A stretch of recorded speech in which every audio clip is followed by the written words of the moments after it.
Shalom, selamat malam sahabat Saat Teduh Malam wilayah 4 Gereja Toraja dimanapun berada. Perkenalkan, saya Danugraha Menguju. Saat ini mahasiswa pasca sarjana di Universitas Kristen Duta Wacana. Saat ini saya bergabung di pelayanan Gereja Toraja Cabang Kebaktian Yogyakarta. Untuk memulai renungan kita malam ini, mari kita satu dalam doa, kita berdoa. Bapa di sorga, kami mengucap syukur atas penyertaan Tuhan dalam kehidupan kami. Sepanjang hari lamanya Tuhan telah menyertai kami dalam setiap aktivitas kami. Tuhan Yesus, saat ini kami akan membaca, merenungkan sebagian kecil daripada firman-Mu. Tuhan kiranya menyertai, memberkati kami. Berkati kami dengan kuasa Roh Kudus-Mu sehingga setiap firman yang boleh kami dengarkan boleh tertanam baik dalam hati dan pikiran kami untuk menjadi suluh dan pedoman dalam kehidupan yang masih Tuhan anugerahkan kepada kami semua. Berfirmanlah ya Bapa, karena kami telah siap mendengar. Demi Kristus yang hidup, kami berdoa kepadamu. Amin. Bapak, Ibu, Saudara-saudara yang sama dikasihi Tuhan, pada malam hari ini kita akan membaca dan merenungkan firman Tuhan dari Injil Matius pasalnya yang ke-6. Injil Matius pasal yang ke-6 ayat yang ke-12. Firman Tuhan, "Dan ampunilah kami akan kesalahan kami, seperti kami juga mengampuni orang yang bersalah kepada kami. Dan ampunilah kami akan kesalahan kami, seperti kami juga mengampuni orang yang bersalah kepada kami." Bapak, Ibu, Saudara-saudara yang sama dikasihi Tuhan, mungkin ayat ini tidak lagi asing dalam pendengaran kita. Hampir setiap minggu, bahkan setiap hari, ayat ini selalu kita doakan, atau bahkan selalu kita sebut dalam doa Bapa kami. Namun sadarkah kita betapa pentingnya mengampuni itu harus dilakukan dan diwujudkan dalam kehidupan kita? Saya justru terusik ketika ayat sebelumnya, khususnya ayat yang ke-11. "Berikanlah kami pada hari ini makanan kami yang secukupnya." Kemudian, "Dan ampunilah kami akan kesalahan kami." Kata makanan yang justru dalam perikop ini hanya muncul sekali saja. Sedangkan kata mengampuni, jika kita membacanya secara utuh, maka kata mengampuni itu muncul 6 kali. Kita dapat melihatnya pada ayat yang ke-14 dan juga pada ayatnya yang ke-15. Mengapa mengampuni itu begitu penting dalam kehidupan kita? Karena ada satu hal yang Tuhan ingin sampaikan kepada kita, bahwa setiap kehidupan, setiap narasi yang kita bangun, setiap perjalanan peziarahan hidup kita tidak dapat dilepaskan dari yang namanya relasi. Hampir setiap hari kita melakukan konflik relasi. Jangankan ketika siang hari, bahkan ketika pagi hari pun, mau berangkat kerja, mau berangkat ke sekolah, mau melakukan aktivitas, kadangkala kita melakukan kesalahan-kesalahan yang membuat orang lain marah, ataupun orang lain yang membuat kesalahan dan membuat kita kecewa, bahkan kita ingin marah. Namun sadarkah kita bahwa konflik relasi ini kemudian menjadi sesuatu yang dapat berakar dan juga dapat menjadi sesuatu yang berbahaya bagi kehidupan kita, bahkan kehidupan orang-orang terdekat dengan kita. Saya kemudian teringat ketika Petrus bertanya kepada Tuhan Yesus, "Guru, berapa kalikah kami harus mengampuni?" Tuhan Yesus dengan tegas menjawab, 70 kali 7 kali engkau harus mengampuni. Pertanyaannya, mengapa 70 kali 7 kali?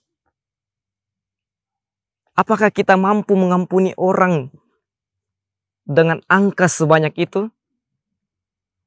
Atau jangan sampai kita justru memikirkan kuantitas dari kata mengampuni itu. Bapak, Ibu, Saudara-saudara yang sama dikasihi Tuhan, saya justru ingin mengajak kita bagaimana kita melihat kualitas pengampunan yang kita berikan, karena kita sadar bahwa Tuhanlah yang lebih dahulu mengampuni kita. mengampuni bapak, ibu, saudara, dan saya. Tuhan jugalah yang harusnya menjadi panutan, yang menjadi dasar kita melakukan pengampunan. Betapa kita hari ini telah begitu lelah menjalani kehidupan, pekerjaan, pelayanan, sekolah, aktivitas, dan sebagainya. Namun setiap hari juga, bahkan setiap jam, kita melakukan konflik relasi.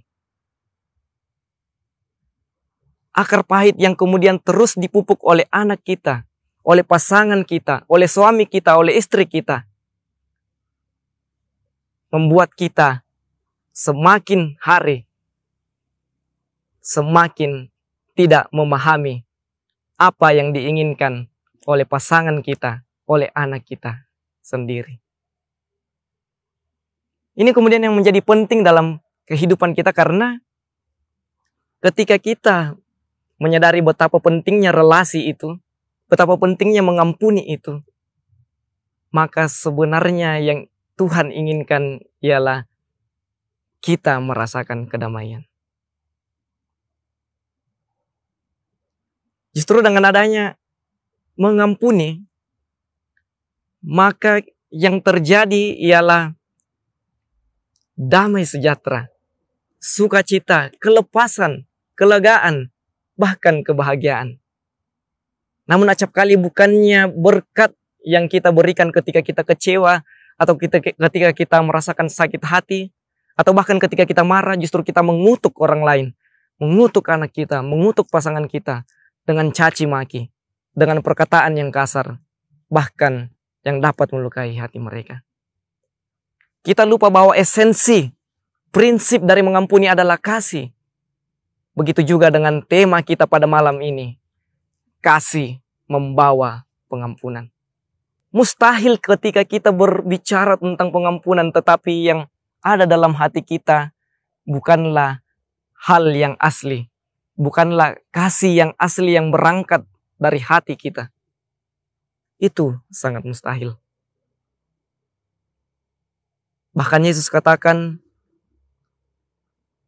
selumbar kertas di mata saudaramu engkau lihat, tetapi balok di matamu tidak engkau lihat. Betapa kita seringkali cepat sekali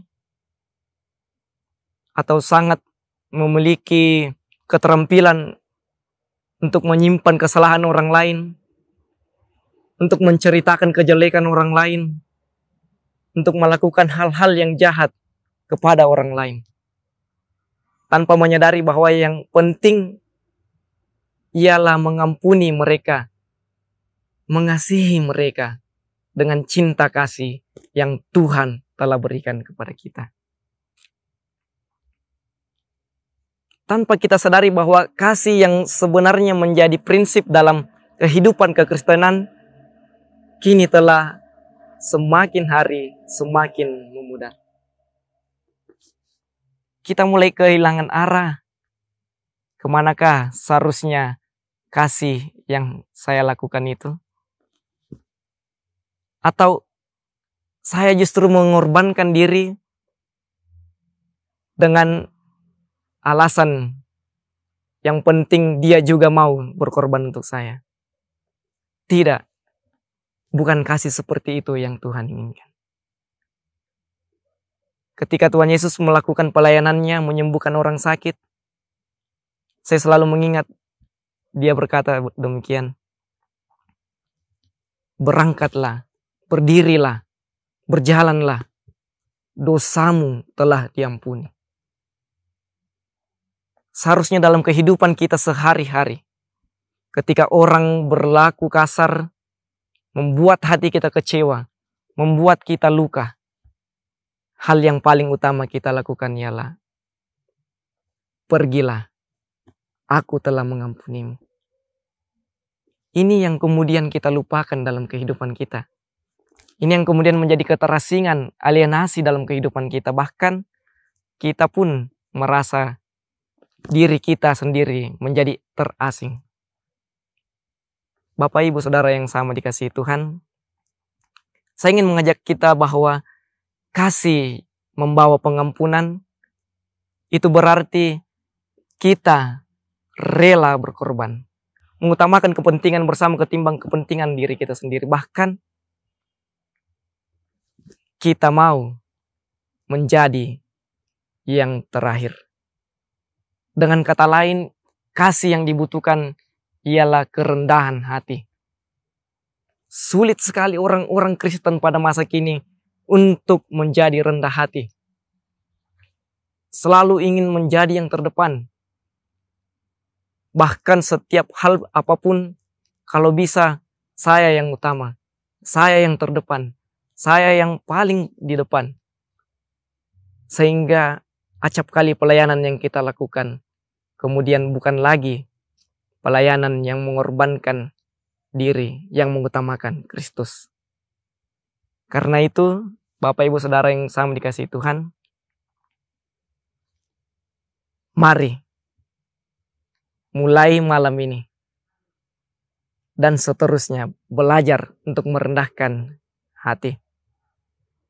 Belajar untuk terus memaafkan, mengampuni orang-orang yang terdekat dengan kita. Bahkan orang-orang yang berada di seluruh dan di sekitar kita. Itulah kasih yang kita harapkan. Karena itu, kasih membawa pengampunan. Terpujilah Kristus, Sang Pemilik kehidupan kita. Amin.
Mari kita berdoa.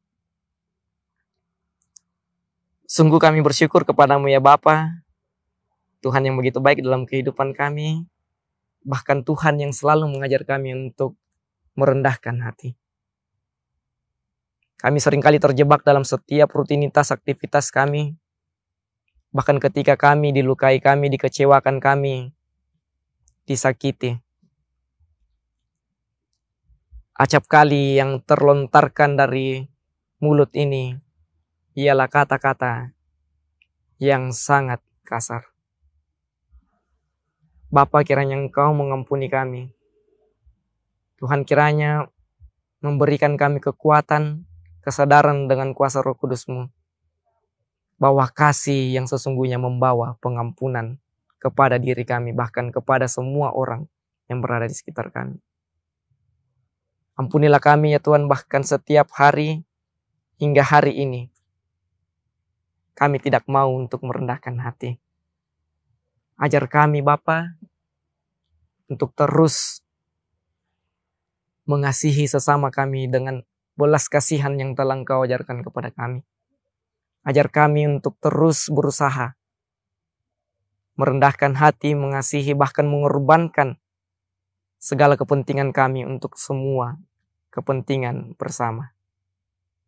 Kami percaya Tuhan, kami adalah manusia yang terbatas. Untuk itu Tuhan sertai kami, keluarga kami, sanak saudara kami, bahkan seluruh pelayanan saat teduh yang boleh diangkat oleh wilayah 4 Gereja Toraja hingga hari ini. Kami bersyukur untuk semuanya itu ya Bapa. Kami bersyukur atas setiap waktu yang Tuhan berikan kepada kami untuk menikmati anugerah pengasihan-Mu. Malam telah menyelimuti kami, tapi kami percaya Kasih Tuhan begitu besar, bahkan terus melimpahi kami, hingga kami boleh bangun esok pagi dengan tubuh yang keberkatan. Tuhan sertai setiap rutinitas kami, aktivitas yang masih Tuhan percayakan esok pagi bahkan seterusnya. Jauhkan kiranya dari segala mara bahaya, musibah, hal-hal yang tidak diinginkan terlebih kuasa maut. Inilah kami yang datang kepadamu, demi Kristus yang hidup kami berdoa kepadamu. Amin. Demikianlah saat teduh kita pada malam hari ini. Sahabat saat teduh malam, wilayah 4 Gereja Toraja. Salam sejahtera untuk kita semua. Salam kasih Kristus, Gereja Toraja 1 dalam pelayanan.